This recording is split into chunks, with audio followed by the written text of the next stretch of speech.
Hello నమస్తే, నేను Ashok. Welcome to Eha TV.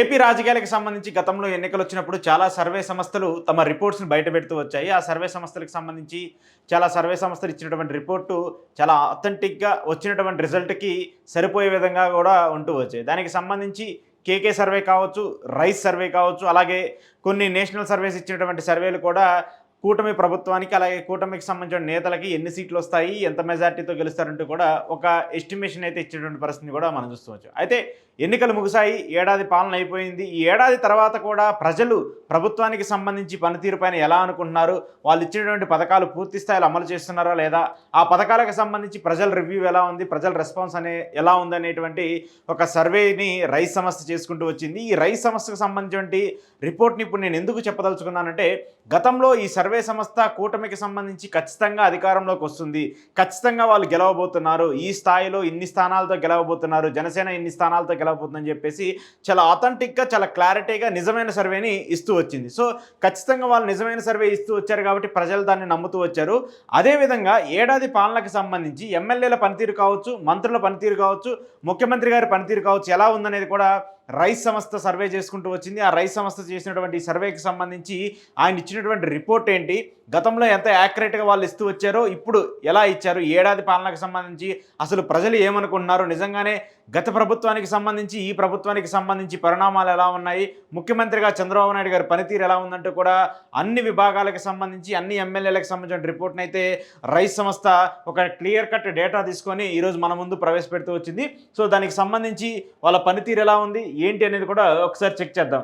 ముందుగా ప్రభుత్వ తీరుకు సంబంధించి ప్రజాస్పందన ఎలా ఉందని చెప్పేసి ఒక ప్రశ్నని ప్రజల్లోకి తీసుకెళ్ళినప్పుడు బాగుంది అని చెప్పేసి 52% మంది అంటే, పర్వాలేదని 21% మంది అన్నారు, బాగా లేదని చెప్పేసి 26% మంది అన్నారు. అంటే ఈ రెండు కూడా కొంచెం డేంజర్ జోన్గా మనం కన్వర్ట్ చేయాలి. అంటే 100% సాటిస్ఫైగా ఉన్నామని చెప్పేసి చెప్పేటువంటి వాళ్ళు 52% ఉంటే, మిగతా వాళ్ళు అంతకంటే తక్కువగా ఉంది బాగలేదని చెప్పేసే వాళ్ళు 26%, 21%. అంటే ఆల్మోస్ట్ హాఫ్ ఆఫ్ పర్సంటేజ్ బాగుందని, హాఫ్ ఆఫ్ పర్సంటేజ్ బాగాలేదని చెప్పేసి ఈ సర్వేకి సంబంధించి చెప్తున్నారు. దాంతోపాటు ఏపీ ప్రభుత్వ పనితీరు బాగుందా అంటే, ప్రభుత్వానికి సంబంధించినటువంటి పనితీరు, ప్రభుత్వంలో ఉండేటువంటి అధికారులు కావచ్చు, మంత్రులు కావచ్చు, ఎమ్మెల్యేలు కావచ్చు, ముఖ్యమంత్రి గారు కావచ్చు, ఉప ముఖ్యమంత్రి గారు కావచ్చు, వీళ్ళకి సంబంధించినటువంటి పనితీరు బాగుందా లేదా అనేటువంటి ఒక ప్రశ్నను తీసుకెళ్ళినప్పుడు చాలామంది, అంటే ఇక్కడ ఉన్నటువంటి కూటమికి సంబంధించినటువంటి వాళ్ళు కావచ్చు, మిగతా పార్టీలకు సంబంధించిన వాళ్ళు కావచ్చు, చూసుకుంటే వైసీపీకి సంబంధించిన వాళ్ళు 38% బాగుందని అంటున్నారు. అలాగే కూటమికి సంబంధించిన వాళ్ళు 51% మంది బాగాలేమంటున్నారు, 11% మంది మాత్రము చెప్పలేమని చెప్తున్నారు. సో ఖచ్చితంగా మిక్స్డ్ రియాక్షన్స్ ఉంటాయి కాబట్టి దానికి సంబంధించినటువంటి ప్రభుత్వ పనితీరు మీద ఇలా రిజల్ట్ అయితే వస్తూ వచ్చింది. దాంతోపాటు ఎక్కువ సంక్షేమం అందించినటువంటి ముఖ్యమంత్రిగా ఎవరిని మీరు భావిస్తారని చెప్పేసి ఒక క్వశ్చన్ అడిగినప్పుడు, జగన్మోహన్ రెడ్డి గారికి సంబంధించి 52% పర్సంటేజ్తో ఆయనకి ఒక యాక్యురేట్ రిజల్ట్ ఇస్తూ వచ్చారు. దాంతోపాటు చంద్రబాబు నాయుడు గారికి 48% ఇస్తూ వచ్చారు. అంటే చంద్రబాబు నాయుడు గారితో కంపేర్ చేస్తే ఇంకా జగన్మోహన్ రెడ్డి గారే సంక్షేమ పథకాలకు సంబంధించి, సంక్షేమ ఫలాలకు సంబంధించి ఆయన చెప్పింది చెప్పినట్టు ఏదైతే ఏ సమయానికి ఇస్తామన్నారో ఆ సమయానికి ఇస్తామని చెప్పేసి కూడా ఈ రిజల్ట్ చూస్తే మనకు అర్థమవుతుంది. సో సంక్షేమానికి సంబంధించి చూసుకుంటే, ఈ పూర్తి సంక్షేమానికి సంబంధించి జగన్మోహన్ రెడ్డి గారి పాలనే బాగుంది సంక్షేమాలకు సంబంధించి అంటూ కూడా ప్రజలు చెప్పేటువంటి పరిస్థితి అయితే మనకు కనిపిస్తుంది. దాంతోపాటు కూటమి ఎమ్మెల్యేల పనితీరు ఎలా ఉంది, ఇది చాలా మెయిన్ ఫ్యాక్టర్, చాలా ఇంపార్టెంట్ ఫ్యాక్టర్. ఎందుకంటే ప్రభుత్వానికి సంబంధించి, ప్రభుత్వం ఏర్పడటానికి ఒక్కొక్క ఎమ్మెల్యే ఎలా తోడ్పడతారో, ఒక ప్రభుత్వం ఓడిపోవడానికి, ఆ ప్రభుత్వం విఫలం అవ్వడానికి కూడా ఆ ఎమ్మెల్యేనే కారణమవుతూ ఉంటారు. సో అలాంటి నేపథ్యంలో కూటమి ఎమ్మెల్యేలకు సంబంధించినటువంటి పనితీరు ఎలా ఉంది అనేటువంటి ఒక రిజల్ట్ని చూసుకున్నప్పుడు, బాగుంది అని చెప్పేసి కేవలం 28% మంది చెప్తే, బాగాలేదు అని చెప్పేసి 64% మంది చెప్తున్నారు. ఇది ఒక ఇంత ఆశ్చర్యాన్ని కల్పిస్తుంది. ఎందుకంటే ఎవరైనా గెలిచిన తర్వాత ఏడాదిలోనే ఒక మంచి రెస్పాన్స్ ఇవ్వాలి, ప్రజల్లో మెలుగుతూ ఉండాలి. ఎందుకంటే గెలిచినటువంటి ఆ జోష్ ఉంటుంది, గెలిచినటువంటి ఆ ఇంట్రెస్ట్ ఉంటుంది, కాబట్టి ప్రజల్లోకి వెళ్ళి తిరగాలనేటువంటి ఇంట్రెస్ట్ ఉంటుంది. కానీ ఈ మొదటి ఏడాదిలోనే ఎమ్మెల్యేలకు సంబంధించిన పనితీరు బాగలేదని చెప్పేసి 64% మంది చెప్తున్నారంటే అది చాలా సస్పెన్స్గానే కనిపిస్తుంది. సో ఎమ్మెల్యేలు పనితీరు చూసుకుంటే, ఈ పరిణామాలకు సంబంధించి రైజ్ సర్వే ఇస్తున్నటువంటి రిపోర్ట్ చూసుకుంటే 64% మంది ఎమ్మెల్యేలకు సంబంధించినటువంటి రిజల్ట్ కావచ్చు, 64% మంది ఎమ్మెల్యేలకు సంబంధించిన పర్సంటేజ్ ఏమాత్రం బాగలేదండి, వాళ్ళు డేంజర్ జోన్లో ఉన్నారనేటువంటి ఒక ఇండికేషన్ అయితే ఇస్తుంది. దాంతోపాటు ఏ ముఖ్యమంత్రి హయాంలో ఎక్కువ అభివృద్ధి జరిగింది, అభివృద్ధి పరంగా కూడా చూసుకుంటే అభివృద్ధి అంటే ఇది ఏడాదికి సంబంధించిన రిపోర్టే కాబట్టి ఏదైతే మేజర్గా అమరావతి అనేటువంటి ఒక డెవలప్మెంట్ యాక్టివిటీని చంద్రబాబు నాయుడు గారు ముందుకు తీసుకొచ్చారో ఆ అమరావతి డెవలప్మెంట్ యాక్టివిటీకి ఎక్కువగా మార్కులు వేస్తూ వచ్చారు ప్రజలు కూడా. సో 59% చంద్రబాబు నాయుడు గారికి ఇస్తే 41% మాత్రము జగన్మోహన్ రెడ్డి గారికి ఇస్తూ వచ్చారు. ఇక దాంతోపాటు ఈ ప్రభుత్వానికి సంబంధించి ఏదైతే ఇందాక నేను చెప్పినట్టు అమరావతిని అభివృద్ధి చేయాలా, ఎక్కువ దృష్టి పెడుతున్నారు అనే దానికి సంబంధించి అమరావతి అభివృద్ధికి సంబంధించి నేను చెప్పినట్టు అమరావతి అభివృద్ధి చేయాలా, అమరావతిపై మీ అభిప్రాయం ఏంటి? ఎందుకంటే ల్యాక్స్ ఆఫ్ క్రోర్స్ని అక్కడ ఇన్వెస్ట్ చేస్తూ వస్తున్నారు. ప్రభుత్వానికి సంబంధించి కావచ్చు, అప్పులు తెచ్చి కావచ్చు, లక్షల కోట్ల రూపాయలని అక్కడ ఇన్వెస్ట్ చేస్తున్నారు. కాబట్టి అమరావతి అభివృద్ధి చేయాలా, అమరావతితో పాటు మిగతా ప్రాంతాలు కూడా అభివృద్ధి కావాలనేటువంటి ఒక ప్రశ్నని ప్రజల్లోకి తీసుకెళ్ళినప్పుడు ప్రజలు చెప్పినటువంటి మాట ఏంటంటే రాజధాని అభివృద్ధి చెందాలని చెప్పేసి 22% మంది చెప్తే అమరావతి అభివృద్ధిపై ఎక్కువ దృష్టి పెడుతున్నారు అనేటువంటి అంశాన్ని కూడా ప్రజలు చెప్తున్నారు. అంటే దాదాపు మెజారిటీ అంటే 80% అంటే 78% మంది ప్రజలు అమరావతి అభివృద్ధిపైన ఎక్కువగా దృష్టి పెడుతూ ఉన్నారు, మిగతా అంశాల మీద దృష్టి పెట్టట్లేదని చెప్పేసి ఒక భావన ప్రజల్లో అయితే ఉంది. ఆ భావన కూడా రైస్ సంస్థ తన సర్వేలో కూడా బయటపెడుతూ వచ్చింది. సో 22% మంది మాత్రము కేవలం అమరావతి అభివృద్ధి కావాలని కోరుకుంటే మిగతా 78% మంది కూడా ఈ యొక్క దీనికి సంబంధించి కొంత తగ్గాలి, ఖచ్చితంగా ఈ రైస్ సర్వేకి సంబంధించి కూడా తగ్గాలనేటువంటి కూడా చెప్తున్నారు. అమరావతి అభివృద్ధితో పాటు మిగతా ప్రాంతాలకు సంబంధించిన అభివృద్ధి కూడా చెందాలనేటువంటి అంశాన్ని కూడా రైస్ తన సర్వే రిపోర్ట్లో క్లియర్గా చెప్తుంది. ఇక దాంతోపాటు రాష్ట్రంలోని మంత్రుల పనితీరు ఎలా ఉంది? ఎందుకంటే ఒక ప్రభుత్వం సరిగా నడవాలన్నా ప్రజలకు దగ్గర నుంచి అలాగే ప్రభుత్వానికి దగ్గర నుంచి ఆ మధ్యలో ఉండేటువంటి ఇండికేషన్ ఆ శాఖల వారీగా డెవలప్మెంట్ వర్క్ చేయాలంటే మంత్రులకు సంబంధించిన పనితీరు చాలా ఇంపార్టెంట్గా ఉండాలి. కాబట్టి ఆ మంత్రులకు సంబంధించిన పనితీరు ఎలా ఉండాలనేటువంటి ఒక రిపోర్ట్ను కూడా తీసుకుంటూ వస్తుంది. అయితే మొత్తం ఉన్నటువంటి మంత్రులకు సంబంధించి చూసుకుంటే 25 మంది మంత్రులకు సంబంధించి చూసుకుంటే 25 మంది మంత్రుల్లో బాగా పనిచేస్తున్న వాళ్ళు 6 ఉన్నారు, పర్వాలేదనుకున్న వాళ్ళు 9 మంది ఉన్నారు, బాగాలేదనుకున్న వాళ్ళు 10 మంది ఉన్నారు. సో ఒకసారి ఎవరు బాగా పనిచేస్తున్నారు, ఎవరు బాగా పనిచేయట్లేదని చెప్పేసి ప్రజల దగ్గరికి వెళ్ళినటువంటి నేపథ్యంలో ప్రజలు ఇచ్చినటువంటి రిపోర్ట్ని ఒకసారి చూసుకుంటే బాగా పనిచేస్తున్నారు అన్నటువంటి 6 మంత్రులు ఎవరైతే ఉన్నారో చంద్రబాబు నాయుడు గారు కావచ్చు, ఉప ముఖ్యమంత్రిగా ఉన్నటువంటి పవన్ కళ్యాణ్ గారు కావచ్చు, నారా లోకేష్ గారు కావచ్చు, పొంగూరు నారాయణ గారు కావచ్చు, నిమ్మల రామానాయుడు గారు కావచ్చు, అలాగే పయ్యావుల కేశవ్ గారు కావచ్చు, వీళ్ళ 6 సంబంధించి ఈ 6 మంత్రులకు సంబంధించిన పనితీరు బాగుంది, వాళ్ళ శాఖల్లో పనితీరు బాగుంది, వాళ్ళ శాఖలకు సంబంధించిన ఫైల్స్ మూమెంట్స్ కావచ్చు, వాళ్ళ ఫైల్స్కి సంబంధించిన క్లియరెన్స్లు కావచ్చు చాలా ఫాస్ట్గా జరుగుతుందని చెప్పేసి కూడా చెప్తూ ఉన్నారు.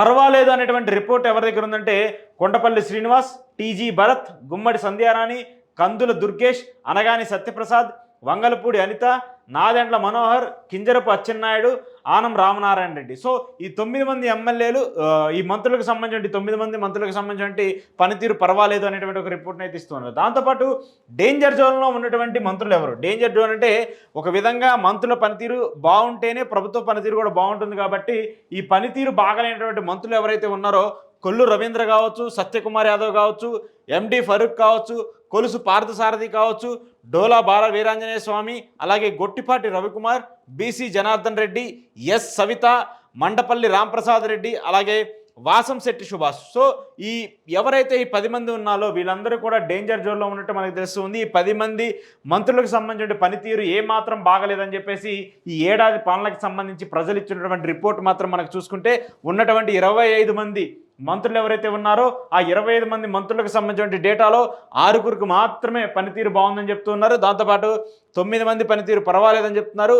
ఈ 10 మంది పనితీరు అసలు ఏమాత్రం బాగలేదు, వీళ్ళు చాలా డేంజర్ జోన్లో ఉన్నారు, వీళ్ళ శాఖలకు సంబంధించిన ఫైల్ మూమెంట్స్ కావచ్చు, వీళ్ళ శాఖలకు సంబంధించిన పనితీరు కావచ్చు ఏమాత్రం బాగలేదని చెప్పేసి ఈ రైస్ సర్వే ఇస్తున్నటువంటి రిపోర్ట్ మనం చూస్తుంటే అర్థమవుతుంది. దాంతోపాటు నెక్స్ట్ టాపిక్ సంబంధించి చూసుకుంటే ఇక్కడ ప్రభుత్వంపై అసంతృప్తికి 9 కారణాలు. అంటే ఈ ఏడాదికి సంబంధించి ఏడాది పాలన ముగిసింది, ఏడాది పాలన ముగిసి కూడా నెల అవుతుంది. కాబట్టి ఈ ఏడాది పాలనలోనే ప్రజలకు ఒక క్లారిటీ వస్తుంది. ఎందుకంటే ఈ ప్రభుత్వం ఎలా పనితీరు చేస్తుంది, ఈ ప్రభుత్వ పనితీరుకు సంబంధించి ప్రజలు ఎంత సాటిస్ఫైగా ఉన్నారు, ఇంకా ప్రజలకు సంబంధించి ఏం చేయాలి, లేదంటే చంద్రబాబు నాయుడు గారు ఎన్నికలకు సంబంధించి మేనిఫెస్టోలో ఇచ్చినటువంటి హామీలు కావచ్చు, ఎన్నికలకు సంబంధించినటువంటి ప్రచారంలో చేసినటువంటి హామీలు కావచ్చు, వాటికి సంబంధించినటువంటి పనితీరు ఎలా ఉందనేటువంటి ఒక ప్రజల్లోకి వెళ్ళినప్పుడు ఆ ప్రజలు కూడా కొన్ని కారణాలు చెప్తూ వచ్చారు. సో వాళ్ళకి ప్రభుత్వం మీద ఈ విధంగా వ్యతిరేక రావడానికి ఏంటి కారణాలు అని చెప్పేసి ప్రజల దగ్గరికి వెళ్ళినప్పుడు కొన్ని అంశాలని చాలా క్లియర్ కట్గా ప్రజలు డైరెక్ట్గా చెప్పేస్తూ ఉన్నారు. సో దీనికి ఇలా ఉందని చెప్పేసి కూడా చెప్తున్నారు. సో ఆ కారణాలను కూడా ఒకసారి చూద్దాం.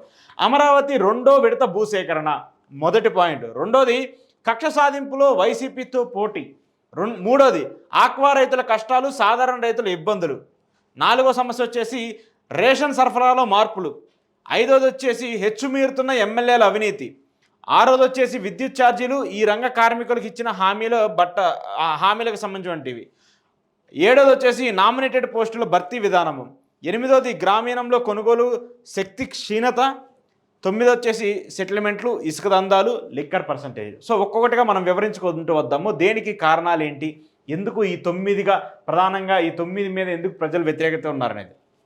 మొదటిది అమరావతికి సంబంధించి చూసుకుంటే ప్రధానంగా అమరావతికి ఆల్రెడీ రాజధాని కింద గతంలో అంటే 2014లోనే చంద్రబాబు నాయుడు గారు మొదటి విడత ముఖ్యమంత్రి అయినప్పుడు ఆల్రెడీ కొంత భూమిని సేకరిస్తూ వచ్చారు. ఆ భూమి సేకరించిన తర్వాత జగన్మోహన్ రెడ్డి గారు మళ్ళీ సీఎం అవ్వటము, అమరావతి డెవలప్మెంట్కి సంబంధించి పక్కన పెట్టేయటం, ఇలాంటి పరిణామాలు కూడా చాలా జరుగుతూ వచ్చాయి. సో ఇలాంటి నేపథ్యంలో అమరావతిని పక్కన పెట్టేటువంటి పరిస్థితి వచ్చేసింది. సో ఆ తర్వాత ఖచ్చితంగా చంద్రబాబు నాయుడు గారు వస్తే మాకు న్యాయం జరుగుతుంది, మాకు ఖచ్చితంగా అమరావతి అభివృద్ధి అవుతుందని చెప్పేసి ఆ రైతులందరూ కూడా 5 ఏళ్ల పాటు దీక్షలు చేస్తూ, ధర్నాలు చేస్తూ, రోడ్ల మీద పాదయాత్రలు చేస్తూ వచ్చారు. సో ఎట్టకేలకు జగన్మోహన్ రెడ్డి ఓడిపోతూ వచ్చారు. ఆ తర్వాత కూటమి ప్రభుత్వం అధికారంలోకి వచ్చిన తర్వాత అమరావతిని ఖచ్చితంగా డెవలప్ చేస్తామని చెప్పేసి చంద్రబాబు నాయుడు గారు చెప్తున్నారు. కానీ అక్కడ భూములు ఇచ్చినటువంటి రైతులకు సంబంధించినటువంటి క్లియరెన్స్ ఇంతవరకు రాలేదు. వాళ్ళకి ఇస్తామన్నటువంటి ప్లాట్లు కావచ్చు, వాళ్ళకి ఇస్తామన్నటువంటి కమర్షియల్ ఏరియా కావచ్చు, వాళ్ళకి ఇస్తామన్నటువంటి లబ్ధి కావచ్చు, ఇంతవరకు వాళ్ళకి చేరలేదు. అది మినహాయించి అది పక్కన పడేసి మళ్ళీ కొత్తగా 40,000 ఎకరాలని భూసేకరణ చేస్తామని చెప్పేసి చంద్రబాబు నాయుడు గారు కావచ్చు, అలాగే అమరావతి డెవలప్మెంట్కి సంబంధించి చెప్తున్నప్పుడు ప్రజలు ఒక నెగిటివిటీలోకి వెళ్ళారు. అరే ఇదేంటి, ఇప్పటికే మేము భూములు ఇచ్చేసాము, ఇప్పటికే ఈ భూములకు ఇచ్చిన వాటికే మాకు దిక్కు లేదు, కొత్తగా మళ్ళీ భూములు తీసుకుంటామంటున్నారు, కొత్తగా భూములు తీసుకొని దానికి నష్టపరిహారం ఎప్పుడు ఇస్తారు, దానికి ఏం చేస్తారని చెప్పేసి ఒక నెగిటివిటీలోకి ప్రజలు వెళ్ళిపోయారు. అది ప్రధాన కారణంగా కనిపిస్తుంది. అమరావతి రెండోసారి భూసేకరణ ఏదైతే చేస్తామన్నారో ఆ భూసేకరణకు సంబంధించినటువంటి ఒక నెగిటివిటీ కూడా మొదటిగా కనిపిస్తుంది కూటమి ప్రభుత్వానికి సంబంధించి. రెండోది కక్ష సాధింపులో వైసీపీతో పోటీ. ఇది చాలా ఇంపార్టెంట్ పాయింట్, ప్రజలు చాలా బాగా అబ్జర్వ్ చేస్తున్నటువంటి పాయింట్. ఎందుకంటే గతంలో 2019లో జగన్మోహన్ రెడ్డి గారు ముఖ్యమంత్రిగా బాధ్యతలు చేపట్టిన తర్వాత వరుసగా టీడీపీ నేతలకు సంబంధించి వాళ్ళ మీద దాడులు జరగడం కావచ్చు, అక్కడ కక్ష సాధింపు చర్యలు కావచ్చు, టీడీపీ నేతల మీద హత్యలు కావచ్చు, లేదంటే టీడీపీకి సంబంధించిన అరెస్టులు కావచ్చు, చంద్రబాబు నాయుడు గారు అరెస్ట్ కావచ్చు, ఇవన్నీ కూడా ఒక విధంగా జగన్మోహన్ రెడ్డి మీద వ్యతిరేకతను తీసుకొచ్చింది. ఒక విధంగా జగన్మోహన్ రెడ్డి గారికి సంబంధించి ఒక నెగిటివ్ ఇంపాక్ట్ని తీసుకొచ్చింది. ఎందుకంటే అరే జగన్మోహన్ రెడ్డి అంటే ఒక భయాందోళన క్రియేట్ చేసినటువంటి పరిస్థితి వచ్చింది. కానీ ఆ తర్వాత ఏదైతే కూటమి ప్రభుత్వం అధికారంలోకి వచ్చిన తర్వాత ఇప్పుడు కూటమి ప్రభుత్వం ఎలాగైతే ఈ చర్యలకు పాల్పడుతూ ఉందో, కూటమి ప్రభుత్వం ఎలాగైతే ఈ కక్షలకు పాల్పడుతూ ఉందో, ఇదేంటి జగన్మోహన్ రెడ్డి కూడా ఇలా చేస్తేనే కదా మనం ఓడించింది, మళ్ళీ కూటమి ప్రభుత్వం ఇలా చేస్తుంది అనేటువంటి ఒక ఇండికేషన్లోకి ప్రజలు వెళ్ళిపోతూ ఉన్నారు.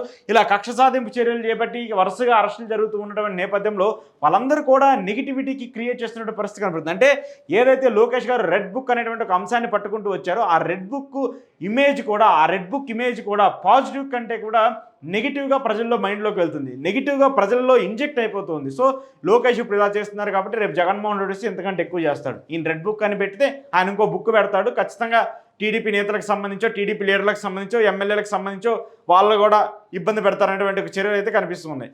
మూడవ అంశము ఆక్వా రైతుల కష్టాలు, సాధారణ రైతులకు సంబంధించిన ఇబ్బందులు. వాస్తవానికి జగన్మోహన్ రెడ్డి గారు అధికారంలో ఉన్నప్పుడు 5 ఏళ్ల పాటు మద్దతు ధరలు, రైతులకు సంబంధించినటువంటి గిట్టుబాటు ధరలు ఏవైతే ఉన్నాయో అవన్నీ కూడా కంటిన్యూటీగా వస్తున్నాయి. కానీ కూటమి ప్రభుత్వం వచ్చినటువంటి ఏడాదిలోనే మిర్చికి సంబంధించి కావచ్చు, పత్తికి సంబంధించి కావచ్చు, పొగాకుకు సంబంధించి కావచ్చు, వరికి సంబంధించి కావచ్చు, వేటికి కూడా సరైన మద్దతు ధర లేకపోవడం వల్ల రైతులు చాలా ఇబ్బంది పడుతున్నటువంటి పరిస్థితి కనిపిస్తుంది. దాంతోపాటు ప్రభుత్వం కూడా రైతుల దగ్గర నుంచి ఆ పంట సేకరణ చేయట్లేదు, ప్రభుత్వం కూడా ఆ పంటను కొనే పరిస్థితి లేదు. సో ఇలాంటి పరిణామాలన్నిటి వల్ల ప్రభుత్వం మీద రైతుల కష్టాలు ఎక్కువగా ఇంపాక్ట్ చూపిస్తూ ఉన్నాయి. ఎందుకంటే ఆంధ్రప్రదేశ్లో మెజారిటీ ఆఫ్ ద పీపుల్ రైతులే కాబట్టి వాళ్ళు చాలా నెగిటివిటీ కనిపిస్తుంది. అరే మద్దతు ధర పెరుగుతుంది అనుకున్నాము, లేదంటే దానికి సంబంధించి పత్తి ధరో, లేదంటే పొగాకు ధరో, మిరప ధరో పెరుగుతుంది, ఖచ్చితంగా మనం అమ్ముకుంటే ఎంతో కొంత లాభం వస్తుందని చెప్పేసినటువంటి రైతులకి ఒక భంగపాటే కనిపిస్తుంది. తద్వారా కూడా మూడో అంశం కింద రైతులకు సంబంధించిన వ్యతిరేకతను కూడా మనం ఖచ్చితంగా కన్సిడర్ చేయాల్సినటువంటి పరిస్థితి వస్తుంది. నాలుగో అంశము రేషన్ సరఫరాలో మార్పులు. ఇందాక నేను చెప్పినట్టు రేషన్ అనేటువంటి ఒక అంశాన్ని జగన్మోహన్ రెడ్డి గారు ఒక వినూత్నంగా ఆలోచించి ఆ క్యూ లైన్లో నుంచునే ఇబ్బందులు లేకుండా, ఆ మూటలు మోసే పరిస్థితి లేకుండా డైరెక్ట్గా రేషన్ వ్యాన్లో ఆ రేషన్ బియ్యాన్ని తీసుకెళ్ళి ఇంటికాడ ఇచ్చేటువంటి పరిస్థితిని క్రియేట్ చేసుకుంటూ వచ్చారు. ఆ 5 ఏళ్ళు చాలా మంచిగా, చాలా పకడ్బందీగా, చాలా ప్రీ ప్లాన్డ్గా దాని అన్నింటినీ కూడా పంపకాలు చేసుకుంటూ వచ్చారు. కానీ ఇప్పుడు ఏమైపోయింది, ఆ రేషన్ వ్యాన్లు ఎత్తేయడం వల్ల ఆ వ్యాన్లు నడిపేటువంటి దాదాపు 4,000 మంది ఉద్యోగులు రోడ్డును పడ్డారు.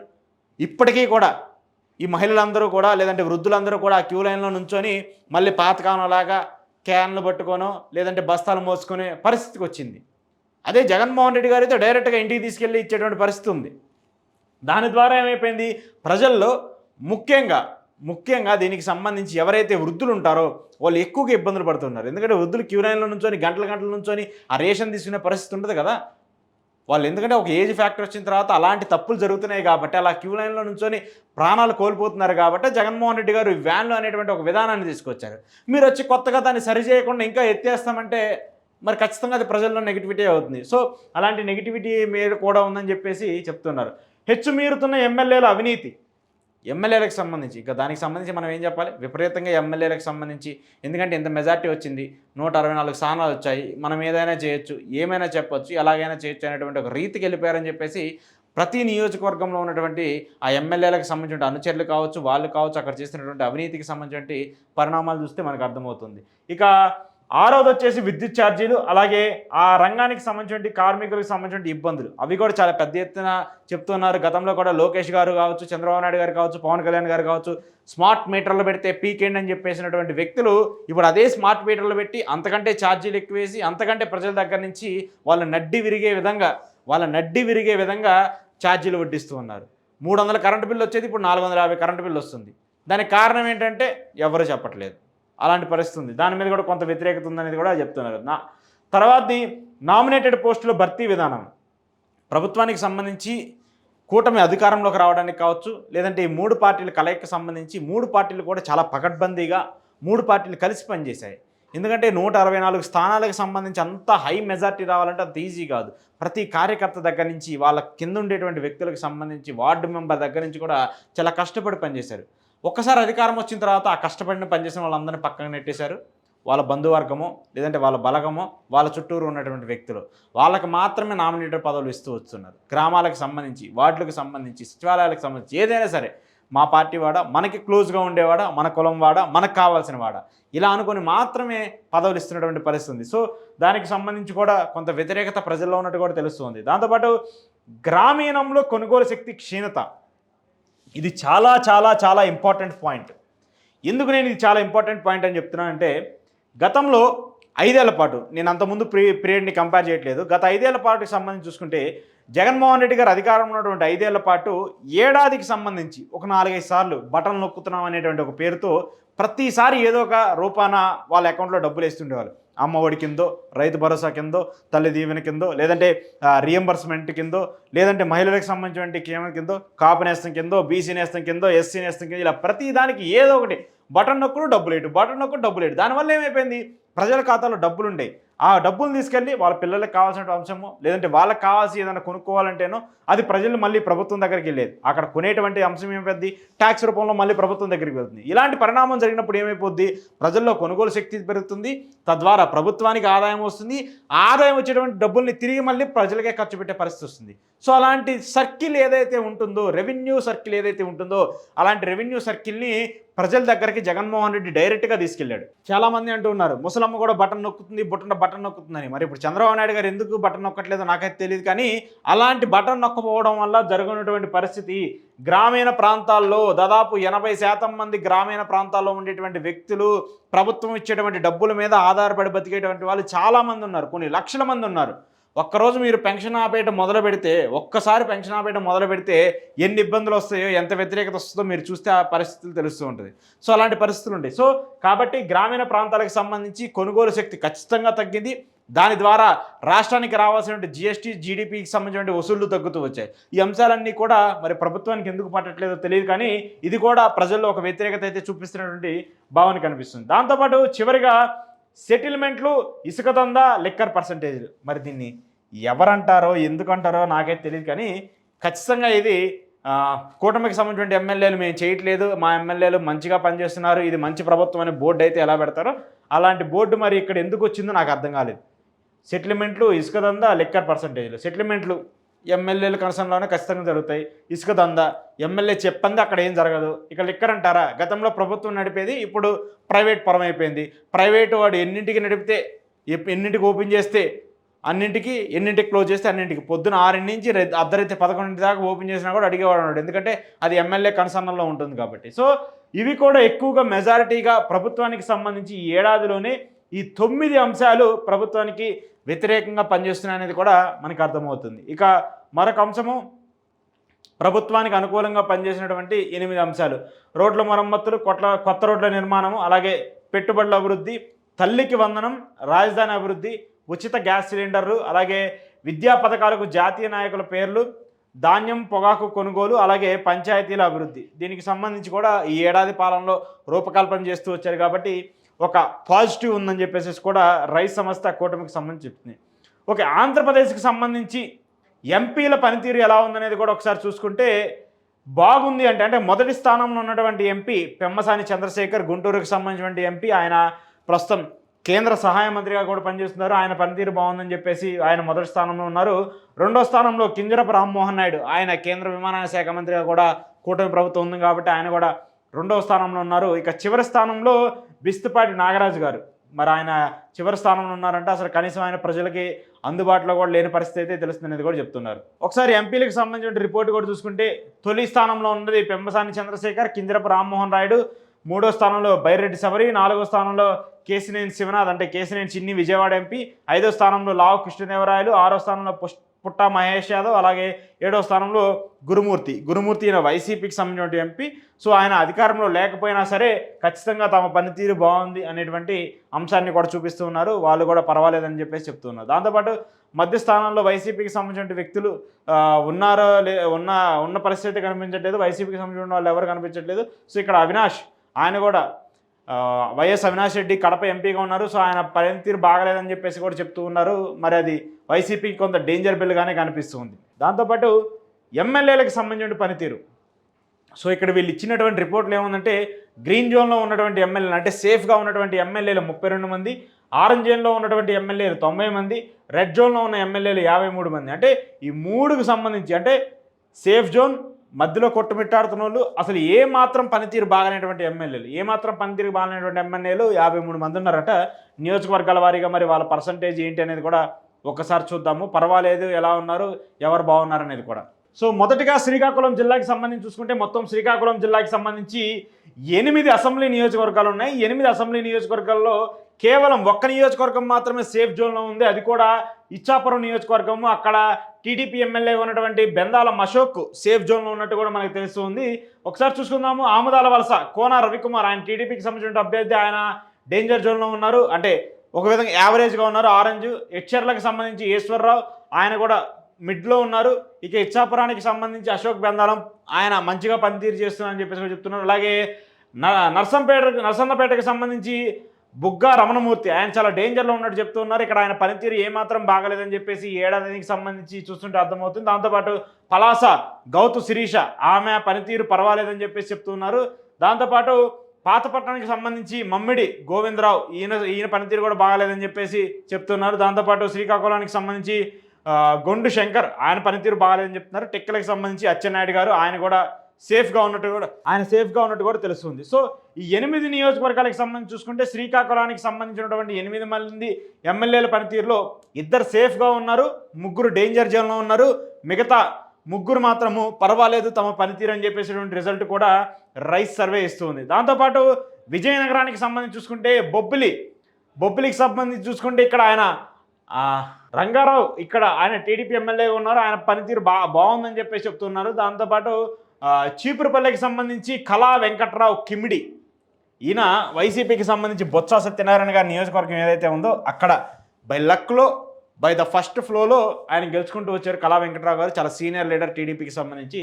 సో ఆయన పనితీరు ఏమాత్రం బాగాలేదని చెప్తున్నారు. సో కాబట్టి ఈ పరిణామం చూసుకుంటే ఖచ్చితంగా ఇక్కడ చీపురుపల్లికి సంబంధించి బొత్స గారికి కొంత అడ్వాంటేజ్ అయ్యే అవకాశం అయితే కనిపిస్తుంది. దాంతోపాటు గజపతి నగరం పర్వాలేదని చెప్పేసి చెప్తున్నారు. నెల్లిమర్ల లోకం నాగమాధవి, జనసేన ఎమ్మెల్యే, ఆమె పనితీరు కూడా పర్వాలేదని చెప్తూ ఉన్నారు. పార్వతీపురం ఇక్కడ విజయ్ చంద్ర, ఆయన పనితీరు ఏమాత్రం బాగాలేదని చెప్పేసి కూడా చెప్తూ ఉన్నారు. సాలూరుకి సంబంధించి గుమ్మడి సంధ్యారాణి, ఆమె పనితీరు పర్వాలేదని చెప్తూ ఉన్నారు. దాంతోపాటు కురుపాంకి సంబంధించి జగదీశ్వరి, ఆమె పనితీరు పర్వాలేదని చెప్తున్నారు. అలాగే పాలకొండ నిమ్మక జయకృష్ణ, ఇక్కడ కూడా జనసేన ఎమ్మెల్యే, ఆయన పనితీరు ఏమాత్రం బాగలేదని చెప్పేసి డేంజర్ జోన్లో ఉన్నారని చెప్పేసి చెప్తున్నారు.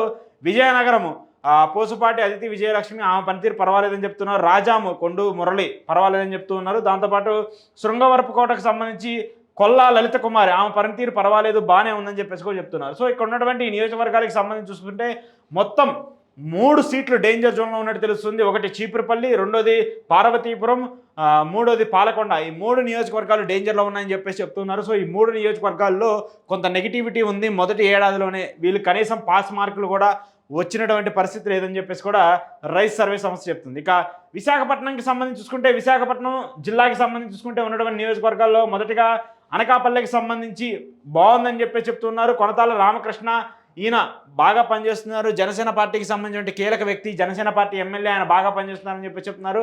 అరకు వ్యాలీకి సంబంధించి రేగం మత్స్యలింగం ఈయన డేంజర్ జోన్లో ఉన్నారని చెప్తున్నారు. ఈయన పనితీరు ఏమాత్రం బాగలేదని చెప్పేసి చెప్తున్నారు. అలాగే భీమిలికి సంబంధించి మాజీ మంత్రి, ప్రస్తుతం టీడీపీకి సంబంధించిన ఎమ్మెల్యే గంటా శ్రీనివాసరావు ఈయన పనితీరు చాలా బాగుందని చెప్పేసి చెప్తున్నారు. సో గంటా చాలా సీనియర్గా ఉన్నటువంటి ఎమ్మెల్యే, చాలా సీనియర్ నేత కాబట్టి ఆయన పనితీరు చాలా బాగుందని చెప్పేసి చెప్తున్నారు. కాబట్టి అది ఒక అప్రిషియేట్ చేయాల్సిన విషయం. అలాగే చోడవరానికి సంబంధించి కూడా పర్వాలేదని చెప్తున్నారు. ఇక్కడ నాగ సంజయ్ రాజు ఈయన పర్వాలేదని చెప్పేసి చెప్తున్నారు. దాంతోపాటు గాజువాకు సంబంధించి పల్లా శ్రీనివాసరావు, టీడీపీ ప్రస్తుత అధ్యక్షుడిగా ఉన్నటువంటి పల్లా శ్రీనివాసరావు గారు ఆయన పనితీరు బాగుందని చెప్పేసి చెప్తున్నారు. సో గాజువాకలో పల్లా శ్రీనివాసరావు గారి పనితీరు బాగుందని చెప్తున్నారు. దాంతోపాటు మాడుగులకు సంబంధించి బండారు సత్యనారాయణ మూర్తి ఈయన పనితీరు ఏమాత్రం బాగాలేదని చెప్పేసి చెప్తుంది రైస్ సర్వే. ఎందుకంటే బండారు సత్యనారాయణ మూర్తి కూడా ఈయన చాలా సీనియర్ నేత, టీడీపీకి సంబంధించి ఆయన బహిరంగంగానే పార్టీ మీద, టీడీపీ మీద చాలాసార్లు అవాకులు చవాకులు పేలుతూ వచ్చారు. చంద్రబాబు నాయుడుని కూడా చాలా డైరెక్ట్గా మాట్లాడుతూ వచ్చారు అక్కడ పనితీరు బాగాలేదని చెప్పేసి. సో ఆయన మీద కూడా డేంజర్ జోన్లో ఉన్నట్టు కూడా తెలుస్తుంది. అలాగే నర్సీపట్నం చింతకాల అయ్యన్న పాత్రుడు ఆయన ప్రస్తుతం స్పీకర్గా పనిచేస్తున్నారు. ఆయన కూడా చాలా సీనియర్ నేత. సో ఆయన పనితీరు బాగుందని కూడా చెప్తున్నారు. పాడేరుకు సంబంధించి విశ్వేశ్వరరాజు గారు ఆయన పనితీరు ఏమాత్రం బాగాలేదని చెప్తున్నారు. సో ఖచ్చితంగా ఈ పరిణామం చూస్తే పాడేరు ఈసారి కోల్పోయే పరిస్థితి ఉందంటూ కూడా రైస్ చెప్తుంది. అలాగే పాయకరావుపేట ప్రస్తుత హోంమంత్రి గారు ప్రాతినిధ్యం వహిస్తున్నటువంటి నియోజకవర్గము పాయకరావుపేట వంగలపూడి అనిత గారు పనితీరు చాలా బాగుందని చెప్తూ ఉన్నారు. సో ఆమె సేఫ్ జోన్లో ఉన్నట్టు కూడా మనకు తెలుస్తుంది. దాంతోపాటు పెందుర్తి పంచకల్ల రమేష్ బాబు ఈయన జనసేనకి సంబంధించిన ఎమ్మెల్యే, ఆయన పనితీరు పర్వాలేదు అని చెప్తూ ఉన్నారు. మరి అది ఎలా ఏంటి అని చూడాలి.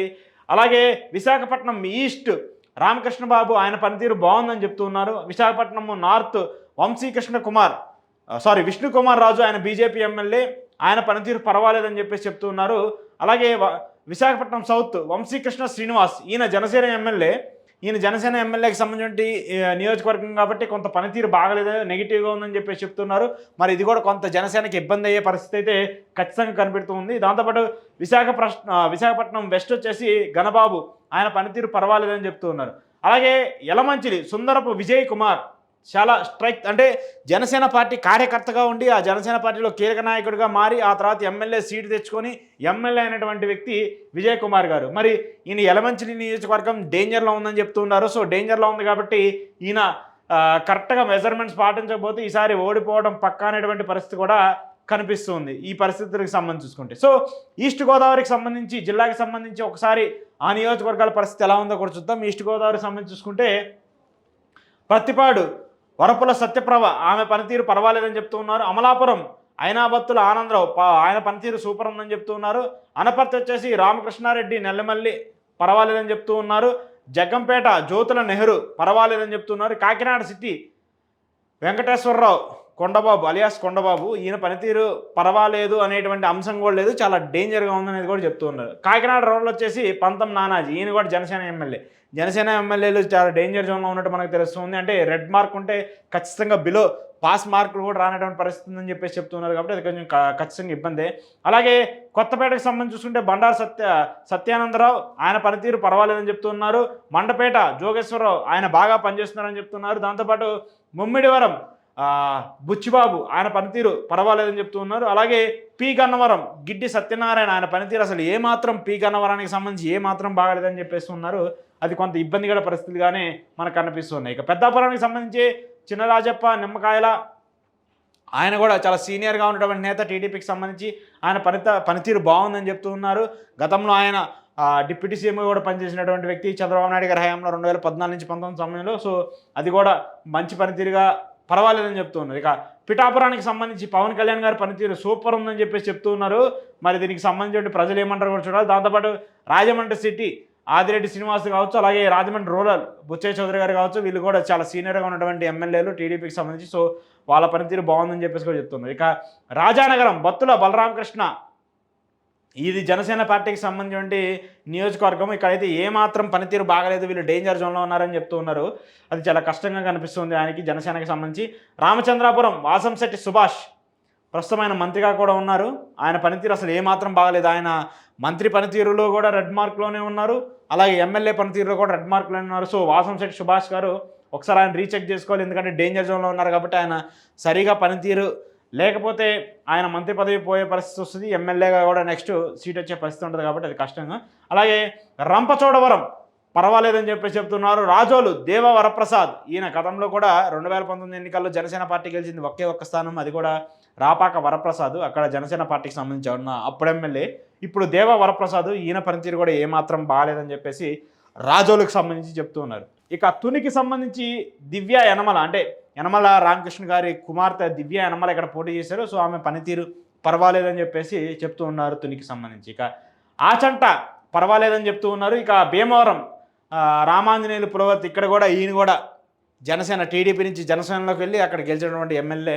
సో ఆయన పనితీరు ఏమాత్రం బాగలేదని చెప్పేసి చెప్తున్నారు. ఆయన కూడా డేంజర్ జోన్లో ఉన్నారు. అంటే అక్కడ గ్రంథి మల్లికార్జున గారికి కొంచెం మళ్ళీ పాపులారిటీ పెరిగే పరిస్థితుంది. మరి ఆయన వైసీపీ పార్టీకి రాజీనామా చేశారు కాబట్టి మళ్ళీ తిరిగి వైసీపీలోకి వెళ్తారా లేదంటే అక్కడే ఉంటారనేది మాత్రం చూడాల్సి ఉంది. సో ఇక్కడైతే జనసేన ఎమ్మెల్యే మీద చాలా తీవ్రమైనటువంటి వ్యతిరేకత కనిపిస్తుంది. దాంతోపాటు చింతలపూడి సొంగ రోషన్ గారు, ఆయనకి సంబంధించి అక్కడ ఆయన పనితీరు ఏమాత్రం బాగాలేదని చెప్తూ ఉన్నారు. దెందులూరు చింతమనేని ప్రభాకర్ గారు, ఫైర్ బ్రాండ్ టీడీపీలో, సో ఆయన పనితీరు పర్వాలేదు అని చెప్పేసి కూడా చెప్తూ ఉన్నారు దీనికి సంబంధించి. సో ఈ పరిణామాలన్నీ చూసుకుంటే ఇక్కడ గోదావరి జిల్లాలకు సంబంధించి కొన్ని డేంజర్ బెల్స్ అయితే కనిపిస్తూ ఉన్నాయి. దాంతోపాటు ఏలూరుకి సంబంధించి రాధాకృష్ణ బడేటి చంటి అంటారు ఆయన్ని. సో ఆయన పనితీరు కూడా ఏమాత్రం బాగలేదని చెప్పేసి చెప్తూ ఉన్నారు.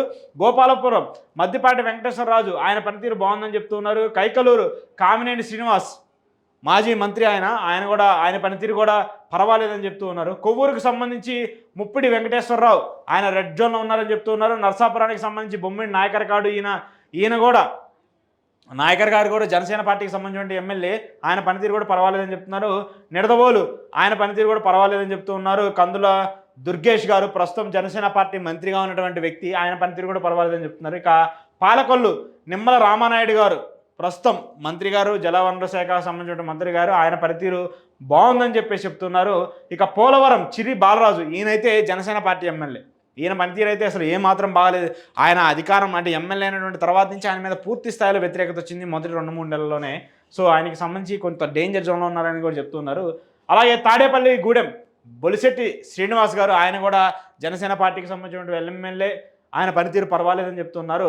అలాగే తణుకు అరమిల్లి రాధాకృష్ణ గారు, ఆయన పనితీరు పర్వాలేదని చెప్తున్నారు. ఉండి రఘురామకృష్ణరాజు గారు పనితీరు అద్భుతంగా ఉందని చెప్పేసి ప్రజలు చెప్తున్నారు. సో రఘురామకృష్ణరాజు గారికి సంబంధించి ఆయన గ్రీన్ జోన్లో ఉన్నారు. సో అంటే అబోవ్ పాస్ మార్కుల కంటే మిడ్ రేంజ్ మార్కుల కంటే అబోవ్ 60-70% మార్కులు ఆయన ప్రజలు ఇచ్చారు రఘురామకృష్ణరాజుకు సంబంధించి.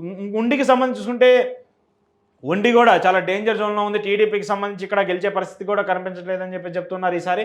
సో మొదటి ఏడాదిలోనే వాళ్ళకి సంబంధించి రెడ్ జోన్లో ఉన్నారని చెప్తున్నారు. అలాగే అవనిగడ్డ మండలి బుద్ధప్రసాద్ గారు, ఇక్కడ ఆయన కూడా మాజీ స్పీకర్గా పనిచేసినటువంటి వ్యక్తి. సో ఇప్పుడు ఆయన జనసేన పార్టీలోకి వెళ్ళి ఎమ్మెల్యేగా గెలిచారు.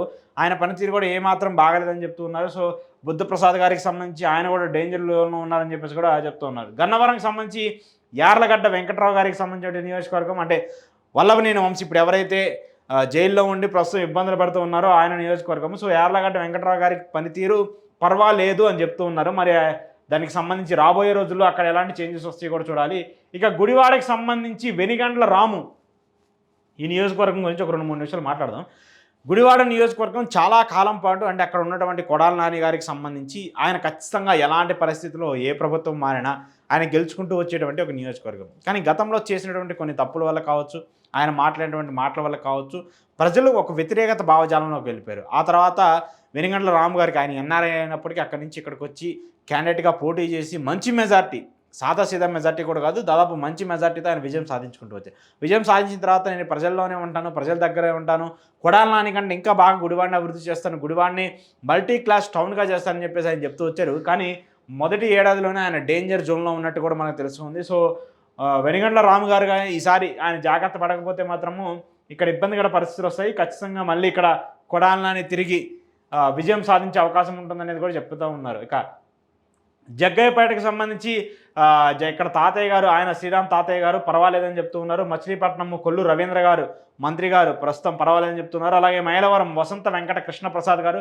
ఆయన పర్వాలేదని చెప్తున్నారు. నందిగామ తంగిరాల సౌమ్య పర్వాలేదని చెప్తున్నారు. నూజివీడు కొలుసు పార్థసారథి మంత్రి గారు ఆయన కూడా పర్వాలేదని చెప్తున్నారు. పామూరు కుమార రాజవర్ల ఆయన పేరు పర్వాలేదని చెప్తున్నారు. పెడన పర్వాలేదని చెప్తున్నారు. పెనమలూరు బోడే ప్రసాద్ గారు ఆయన కూడా పర్వాలేదని చెప్తున్నారు. అలాగే తిరువూరు గురించి మనం పర్టికులర్గా చెప్పాల్సిన అవసరం లేదు.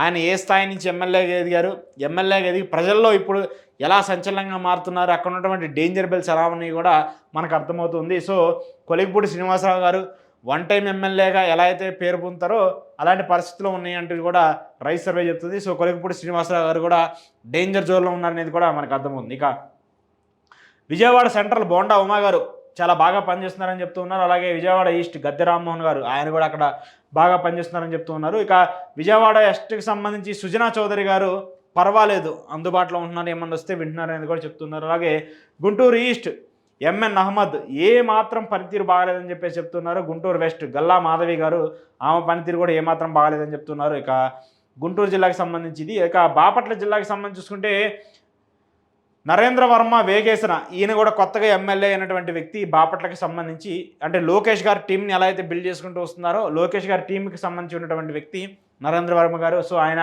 పనితీరు పర్వాలేదని చెప్పేసి చెప్తూ ఉన్నారు. చిలకలూరుపేట పత్తిపాటి పుల్లారావు గారు పర్వాలేదని చెప్తూ ఉన్నారు. గురజాల ఎరపతినేని శ్రీనివాసరావు గారు పర్వాలేదని చెప్తూ ఉన్నారు. వినుకొండ సీతారామాంజనేయులు అంటే జీవి ఆంజనేయులు ఆయన కూడా ప్రభుత్వ విప్పుగా ఉన్నారు. సో వినుకొండకు సంబంధించి జీవి ఆంజనేయులు గారి పనితీరు కూడా పర్వాలేదని చెప్తూ ఉన్నారు. అలాగే మాచర్ల బ్రహ్మానందరెడ్డి జోలకంటి ఆయన పనితీరు కూడా పర్వాలేదని చెప్తూ ఉన్నారు. మంగళగిరికి సంబంధించి నారా లోకేష్ గారు టీడీపీ కీలక నేత, ప్రస్తుతం ఐటీ మంత్రిగా ఉన్నటువంటి నారా లోకేష్ గారు చాలా అద్భుతంగా పనిచేస్తున్నారని చెప్తూ ఉన్నారు. పొన్నూరుకు సంబంధించి ధూళిపాల నరేంద్ర ఆయన పనితీరు కూడా చాలా బాగుందని చెప్తూ ఉన్నారు. ఇక ప్రత్తిపాడు బుర్ల రామాంజనేయులు ఏమాత్రం పనితీరు బాగాలేదని చెప్తున్నారు ఈయనకి సంబంధించి. సో ఈయనకి కొంచెం ఇబ్బందికర పరిస్థితులు ఉంటాయని చెప్పేసి కూడా చెప్తున్నారు. అలాగే రేపల్లెకి సంబంధించి అనగాని సత్యప్రసాద్ ప్రస్తుతం మంత్రి ఆయన, సో ఆయన పనితీరు బాగుందని చెప్పేసి చెప్తున్నారు. అలాగే సత్తెనపల్లికి సంబంధించి అంటే ఇది అంబటి రాంబాబు గారు ఇక్కడ పోటీ చేసి ఓడిపోయారు. ఇక్కడ టీడీపీ అభ్యర్థిగా ఉన్నటువంటి కన్నా లక్ష్మీనారాయణ గారి పనితీరు ఏమాత్రం బాగలేదని చెప్తున్నారు. ఎందుకంటే కన్నా లక్ష్మీనారాయణ గారు చివరిలో బీజేపీ నుంచి టీడీపీలో చేరి టీడీపీలో టికెట్ తీసుకొని అక్కడ పోటీ చేసి అంబటి రాంబాబు గారి మీద గెలిచినటువంటి పరిస్థితి కాబట్టి సో అక్కడ ఆయన డేంజర్ జోన్లోనే ఉన్నారు. ఇక్కడ కూడా కొంత తక్కువ మెజార్టీతోనే అంబటి రాంబాబు గారు ఓడిపోయారు కాబట్టి సో అక్కడ మళ్ళీ ఆయన రియాక్టివ్ అయితే అక్కడ వైసీపీకి కొంత అడ్వాంటేజ్ ఉండే పరిస్థితి అని చెప్పి చెప్తున్నారు. సో ఇక్కడ మాత్రం టీడీపీ చాలా జాగ్రత్తగా ఉండాలని చెప్తూ ఉన్నారు. కన్నా లక్ష్మీనారాయణ గారి పనితీరు ఏమాత్రం బాగలేదు. సో మార్చుకోకపోతే కొంచెం కష్టమైనటువంటి రిపోర్ట్ కూడా రైస్ సర్వే ఇస్తుంది. తాడికొండ తెనాలి శ్రావణ్ కుమార్ గారు పనితీరు బాగుందని చెప్తున్నారు. తెనాలికి సంబంధించి నాదెండ్ల మనోహర్ గారు పనితీరు బాగుందంట. ఇక్కడ వేమూరుకి సంబంధించి నక్కా ఆనందబాబు గారు ఆయన పనితీరు బాగుందంట. నరసరావుపేటకు సంబంధించి సి అరవింద్ బాబు గారు ఈయన పనితీరు ఏ మాత్రం బాగలేదని చెప్పేసి చెప్తూ ఉన్నారు. సో ఇది కూడా నరసరావుపేట అక్కడ కొంత డేంజర్లో ఉంది. అక్కడ గోపిరెడ్డి వైసీపీకి సంబంధించిన అభ్యర్థి ఎవరైతే ఉన్నారో గోపిరెడ్డి గారు ఆయన కొంత ఈ 4 ఏళ్ళ గ్రౌండ్ ప్రిపేర్ చేసుకుంటే నెక్స్ట్ ఎలక్షన్స్లో గెలిచే అవకాశం ఉంటుంది, లేదంటే కొంచెం కష్టమయ్యే పరిస్థితి కూడా ఉంటుందని చెప్పేసి చెప్తున్నారు. అలాగే పెదకూరపాడు భాష్యం ప్రవీణ్ గారు అంటే భాష్యం స్కూల్స్ అధినేత భాష్యం ప్రవీణ్ గారు ఆయన పనితీరు ఏమాత్రం బాగలేదంట. మరి కార్పొరేట్ వ్యవస్థకు సంబంధించిన వ్యక్తి ఆయన ఎమ్మెల్యేగా అయ్యి ఇప్పుడు ఒక కీ రోల్ పోషిస్తారని చెప్తారు, కానీ ఆయన పనితీరులో కొంత ఇబ్బంది ఉంది, ఆయన గెలవరని చెప్పేసి కూడా చెప్తూ ఉన్నారు ఈ ఏడాదికి సంబంధించి. దర్శికి సంబంధించి బూచేపల్లి శివప్రసాద్ రెడ్డి వైసీపీకి సంబంధించిన ఎమ్మెల్యే అయినా ఈయన పనితీరు పర్వాలేదని చెప్తున్నారు. అలాగే అద్దంకి గొట్టిపాటి రవికుమార్ ప్రస్తుత మంత్రి ఆయన పనితీరు కూడా పర్వాలేదని చెప్తున్నారు. చీరాల ఎంఎం మాలకొండయ్య ఈయన గెలవరని చెప్తున్నారు. అంటే ఎంఎం మాలకొండయ్య అంటే ఇక్కడ ఇప్పుడు వైసీపీకి సంబంధించి ఎవరైతే పనిచేశారో కల్లం కుమారుడు కర్ణం వెంకటేష్ గారు ఇక్కడ వైసీపీ అభ్యర్థిగా పోటీ చేశారు. ఆయన మీద అక్కడ త్రిముఖ వ్యూహంలో ఎట్టకేలకు ఇక్కడ కొండయ్య గారు గెలుస్తూ వచ్చారు. గెలిచిన తర్వాత నుంచి అక్కడ ఇసుక దందా, వాటర్ దందా, అలాగే అక్కడ ఉన్నటువంటి land mafia, sand mafia, liquor మాఫియాలో ఏదైనా సరే కమిషన్ లేకుండా పని చేయడం అనేటువంటి ఒక పేరుని మాలకొండయ్య గారు వచ్చినటువంటి ఏడాదిలోనే మూట కట్టుకున్నారనేది చాలా పెద్ద ఎత్తున ఆరోపణలు వస్తున్నాయి. దాంతోపాటు ఆ చీరాలకు సంబంధించిన ఆ పరిసర ప్రాంతాలు ఏదైతే ఉందో అదంతా కూడా సాగర్ తీరానికి సంబంధించి అటాచ్ అయి ఉంటుంది కాబట్టి అక్కడ ఆ రిసార్ట్స్ కావచ్చు, సముద్ర తీరాన్ని ఆక్రమించి అక్రమంగా రిసార్ట్స్ కట్టడం కావచ్చు, సముద్ర తీరంలో ఇల్లీగల్గా పర్మిషన్స్ ఇవ్వడం కావచ్చు, రిసార్ట్లకు సంబంధించి ఇల్లీగల్ యాక్టివిటీస్ జరగడం కావచ్చు, ఇవన్నీ కూడా ఎక్కువ జరుగుతున్నా కూడా ఏమాత్రం పట్టించుకోవట్లేదంటే మాలకొండయ్య గారు. మరి ఆయన పనితీరు ఏమాత్రం బాగాలేదని చెప్పేసి చెప్తున్నారు. సో మాలకొండయ్య గారు చాలా డేంజర్ జోన్లో ఉన్నారు. అక్కడ ఆయన వెంటనే చర్యలు చేపట్టకపోతే నెక్స్ట్ ఆయన సీటుకే ఎసరపడే అవకాశం ఉంటుంది. పర్చూరు ఏలూరు సాంబశివరావు గారు, ఈయన పనితీరు బాగాలేదంట. మరి ఈయన పర్వాలేదని చెప్తున్నారు. ఆయన గ్రీన్ జోన్లో ఉండాలి, కానీ ఎందుకు ఎల్లో జోన్లోకి వచ్చారు? ఎందుకంటే కొంత మంచి పేరు ఉన్నటువంటి వ్యక్తి, పచ్చూరుకి సంబంధించి ఖచ్చితంగా ఒక పాజిటివ్ అట్మాస్ఫియర్ని సంపాదించుకున్నటువంటి వ్యక్తి, వరుసగా మూడోసారి హ్యాట్రిక్ ఎమ్మెల్యేగా గెలిచారు కాబట్టి ఆయన పర్వాలేదని చెప్పేసి రైజ్ రిపోర్ట్ ఇస్తుంది. మరి ఎందుకు ఆ మార్కులు తగ్గాయో తెలియదు, కానీ ఆయన కూడా కొంత సరి చేసుకోవాల్సిన బాధ్యత అయితే ఉంటుంది. దాంతోపాటు సత్తనూతలపాడు విజయ్ కుమార్ ఏ మాత్రం బాగాలేదని చెప్తున్నారు. ఇది ఎస్సీ రిజర్వ్ నియోజకవర్గం. సో ఈ నియోజకవర్గం కూడా డేంజర్ జోన్లో ఉంది. అలాగే కందుకూరు ఇంటూరు నాగేశ్వరరావు గారు పర్వాలేదని చెప్తున్నారు. కొండపి బాలా డోల వీరాంజనేయ స్వామి, ఆయన ప్రస్తుతం మంత్రి గారు, ఆయన పనితీరు బాగుందని చెప్తున్నారు. మార్కాపురం కందుల నారాయణ రెడ్డి పర్వాలేదు. గిద్దలూరు అశోక్ రెడ్డి పర్వాలేదు. కనిగిరి ఉగ్ర నరసింహారెడ్డి పర్వాలేదు. అలాగే ఎర్రగొండపాలెం తాటిపత్రి చంద్రశేఖర్ వైసీపీ ఎమ్మెల్యే ఈయన కూడా పర్వాలేదని చెప్తూ ఉన్నారు. సో కొంత అభివృద్ధి చేసుకుంటే ఈ 4 yearsలో కొంత అడ్వాంటేజ్ అయ్యే అవకాశం ఉంటుంది. ఒంగోలు దామచర్ల జనార్దన్ రెడ్డి, అంటే వైసీపీకి సంబంధించిన బాలినేని శ్రీనివాసరెడ్డి మీద గెలిచినటువంటి వ్యక్తి. ఆ తర్వాత బాలినేని శ్రీనివాసరెడ్డి గారు ఆయన జనసేనలో చేరారు కాబట్టి మరి ఇప్పుడు కూటమి పరిస్థితి అక్కడ ఎలా ఉంటుందో తెలియదు. సో ఏదేమైనప్పటికీ దామచర్ల గారి పనితీరు పర్వాలేదని చెప్తున్నారు. అలాగే ఆత్మకూరు ఆనం రామనారాయణ రెడ్డి గారు, ప్రస్తుతం దేవాదాయ శాఖ మంత్రిగా ఉన్నారు ఆనం రామనారాయణ రెడ్డి గారు. సో ఆయన పనితీరు కూడా పర్వాలేదని చెప్పేస్తూ ఉన్నారు. అలాగే గూడూరు ఏమాత్రం బాగాలేదని చెప్తున్నారు. ఇక్కడ పాసం సునీల్ కుమార్కి సంబంధించిన పనితీరు. అలాగే కావలి వెంకటకృష్ణారెడ్డి ఏమాత్రం పనితీరు బాగాలేదని చెప్తున్నారు. కొవ్వూరు ప్రశాంతిరెడ్డి వేమిరెడ్డి ప్రశాంతిరెడ్డి గారు, వేమిరెడ్డి సంబంధించిన ఆమె సడన్గా ఆమె లాస్ట్ మినిట్లో కొవ్వూరు ఎమ్మెల్యేగా పోటీ చేసి విజయం సాధిస్తూ వచ్చారు. సో ఆమె పనితీరు పర్వాలేదు అని చెప్పేసి చెప్తున్నారు. ఉదయగిరి కాకర్ల సురేష్, ఈయన పనితీరు ఏమాత్రం బాగాలేదు, ఈయన డేంజర్ జోన్లో ఉన్నారని చెప్పేసి చెప్తున్నారు. నెల్లూరు సిటీ పొంగూరు నారాయణ మంత్రి గారు, ఆయన పనితీరు బాగుందని చెప్తున్నారు. అలాగే నెల్లూరు రూరల్ కోటమిరెడ్డి శ్రీధర్ రెడ్డి గారు, ఆయన కూడా రెబల్ క్యాండిడేట్. సో ఆయన పనితీరు కూడా చాలా బాగుందని చెప్తున్నారు. సర్వేపల్లి సోమిరెడ్డి చంద్రమోహన్ రెడ్డి, అంటే ఇక్కడ కాకానికి సంబంధించిన నియోజకవర్గం, ఇది కాకాని గోవర్ధన్ రెడ్డికి సంబంధించిన నియోజకవర్గం. సో ఈయన కూడా లాస్ట్ మినిట్లో అక్కడికి వెళ్ళి సీట్ వస్తుందా సీట్ రాదా అని చెప్పేసి ఒక టెన్షన్ నేపథ్యంలో ఎట్టకేలకు సీట్ సంపాదించుకొని ఎమ్మెల్యేగా గెలిచారు. చాలా సీనియర్ నేత. సో ఆయన కూడా పర్వాలేదని చెప్పేసి చెప్తున్నారు. సూళ్ళూరుపేట విజయశ్రీ, ఈమె పనితీరు ఏమాత్రం బాగాలేదని చెప్తున్నారు. వెంకటగిరి రామకృష్ణ, కోరుకొండ రామకృష్ణ, ఈయన పనితీరు పర్వాలేదని చెప్తున్నారు. చంద్రగిరి వెంకట పులివర్తి నాని అంటారు, ఈయన వెంకటమణి ప్రసాద్ పులివర్తి నాని గారు, ఆయన పనితీరు పర్వాలేదు, సూపర్ ఉందని చెప్పేసి చెప్తూ ఉన్నారు. చిత్తూరు గురజాల జగన్మోహన్, ఆయన పనితీరు పర్వాలేదని చెప్తున్నారు. గంగాధరం నెల్లూరు, ఇక్కడ ఏమాత్రం చాలా డేంజర్ జోన్లో ఉన్నట్టు కూడా తెలుస్తుంది. మునుస్వామికి సంబంధించి ఇక్కడ ఈయన పనితీరు ఏమాత్రం బాగలేదు, ఇప్పుడు మాత్రం చేంజ్ చేసుకోకపోతే చాలా డేంజర్ జోన్లో ఉన్నట్టు కూడా తెలుస్తుంది. కుప్పం చంద్రబాబు నాయుడు గారికి సంబంధించిన నియోజకవర్గం, ఆయన పనితీరు బాగుందని చెప్పేసి చెప్తున్నారు. అలాగే మదనపల్లె పర్వాలేదని చెప్తున్నారు. నగిరి గాలి భానుప్రకాష్ గారు, ఇక్కడ అంటే రోజా గారికి సంబంధించిన నియోజకవర్గము, ఆమె నియోజకవర్గంలో కొంత నెగిటివిటీ ఉందని చెప్పేసి తెలుసుకున్నప్పటికీ కూడా ఆయన మేనేజ్ చేసుకుంటూ వస్తున్నారు. సో నగరికి సంబంధించి పర్వాలేదని చెప్పేసి ప్రజలు రిపోర్ట్ ఇస్తూ వచ్చారు. అలాగే పలమనేరు ఇక్కడ అద్భుతంగా ఉందని చెప్తూ ఉన్నారు. పొంగనూరు అద్భుతంగా ఉందని చెప్తున్నారు. పెద్దిరెడ్డి రామచంద్రారెడ్డి గారు వైసీపీకి సంబంధించిన ఎమ్మెల్యే, ఈయన అద్భుతంగా పనిచేస్తున్నారని చెప్పేసి చెప్తున్నారు. పోతలపట్టు ఏమాత్రం బాగలేదు, సత్యవేడు బాగలేదు, శ్రీకాళహస్తి బాగలేదు. ఈ 3 కూడా చాలా కీ జోన్లో టీడీపీకి సంబంధించి సాధించినటువంటి ఎమ్మెల్యే రిపోర్ట్స్. ఎందుకంటే ఈ 3 కూడా ఏంటంటే గతంలో చాలాసార్లు వీళ్ళు గెలుస్తారా, అసలు సీట్ వస్తుందా రాదా అనేటువంటి ఒకటి ఏదైతే ఉన్న నేపథ్యంలో చివరి స్థానాల్లో ఈ 3 ఎమ్మెల్యే సీట్లను తెచ్చుకుంటూ ఉన్నారు. సో ఈ 3 కూడా చాలా నెగిటివ్గా ఉన్నట్టు కనిపిస్తుంది. ఈ 3 నియోజకవర్గాల్లో కూడా డేంజర్ జోన్లో ఉన్నట్టు కూడా మనకు తెలుస్తుంది. అలాగే పీలేరు కిషోర్ కుమార్ రెడ్డి, నల్లారి కిషోర్ కుమార్ రెడ్డి మాజీ ముఖ్యమంత్రి గారి సోదరుడు. సో ఆయన పనితీరు పర్వాలేదని చెప్తున్నారు.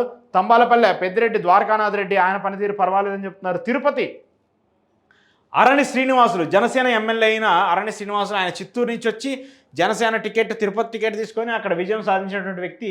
ఆయన మీద కూడా చాలా అలిగేషన్స్ వస్తూ ఉన్నాయి. తిరుపతికి సంబంధించి చాలా నెగిటివిటీ కనిపిస్తూ ఉంది. సో కాబట్టి అరణి శ్రీనివాసులు గారు చాలా డేంజర్లో ఉన్నట్టు కూడా తెలుస్తూ ఉంది. బద్వేల్ దాసరి సుధా గారు, ఆమె కూడా చాలా డేంజర్ జోన్లో ఉన్నట్టు తెలుస్తూ ఉంది. ఇలాగే జమ్మలమడుగు బీజేపీకి సంబంధించిన ఎమ్మెల్యే ఆదినారాయణ రెడ్డి గారు, ఆయన పర్వాలేదని చెప్తూ ఉన్నారు. కడప మాధవిరెడ్డి గారు, రెడ్డప్ప గారు మాధవిరెడ్డి గారు, ఆమె పనితీరు పర్వాలేదని చెప్తున్నారు.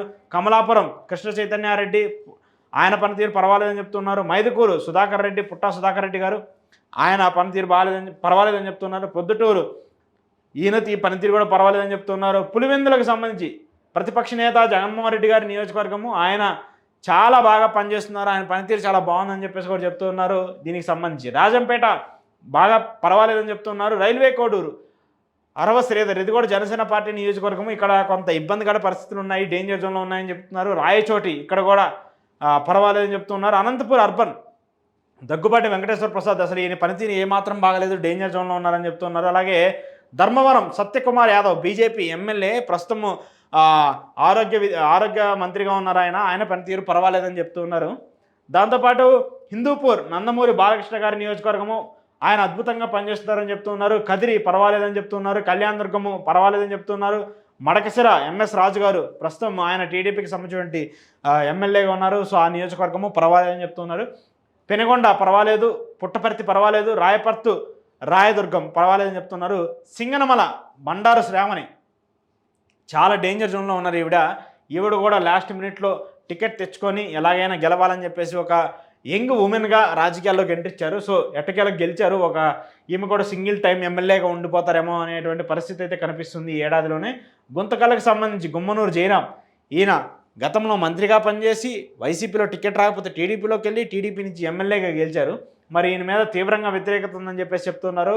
సో ఇక్కడ చేంజ్ చేసుకోకపోతే మాత్రం ఇక్కడ ఖచ్చితంగా ఇబ్బందికర పరిస్థితులు వస్తాయి. అలాగే తాడిపత్రి జేసీ అస్మిత్ రెడ్డి, జేసీ ప్రభాకర్ రెడ్డి గారి కుమారుడు, ఆయన పనితీరు పర్వాలేదని చెప్తూ ఉన్నారు. వరవకొండ పయావుల కేశవ్ ప్రస్తుత ఆర్థిక మంత్రి గారు, ఆయన పనితీరు బాగుందని చెప్తున్నారు. ఆదోని అసలు ఏమాత్రం బాగాలేదని చెప్తున్నారు. ఆళ్ళగడ్డ అఖిలప్రియ, భూమా అఖిలప్రియ, చికెన్ దగ్గర పర్సంటేజ్, శాండ్ దగ్గర పర్సంటేజ్, ట్రాన్సాక్షన్కి పర్సంటేజ్, కనీసం చివరికి ఆటో వాళ్ళ దగ్గర కూడా పర్సంటేజ్ తీసుకునే పరిస్థితిలో ఉందని చెప్పేసి అక్కడ ఆరోపణలు ఎదుర్కొంటూ ఉన్నారు. చికెన్ షాపుల్లో అయితే ప్రతిరోజు ధర్నాకు దిగుతున్నారు. మేము అమ్మోరా బాబు, మీ షాపులు మూసేసుకుంటాం అనేటువంటి పరిస్థితులు ఆళ్ళగడ్డలో కనిపిస్తున్నాయి. సో అలాంటి పనితీరు ఉంటే ఖచ్చితంగా ఆవిడ రెడ్ మార్క్లోనే ఉంటారు కాబట్టి ఆమె పనితీరు ఏమాత్రం బాగాలేదని చెప్తున్నారు. ఆమె పనితీరు మార్చుకోకపోతే అక్కడ కష్టమయ్యే పరిస్థితి కూడా కనిపిస్తుంది. దాంతోపాటు ఆలూరు విరూపాక్షి, ఈయన పనితీరు కూడా ఏమాత్రం బాగాలేదని చెప్తున్నారు. బనగానపల్లె ఇక్కడ పనితీరు బాగుందని చెప్తున్నారు.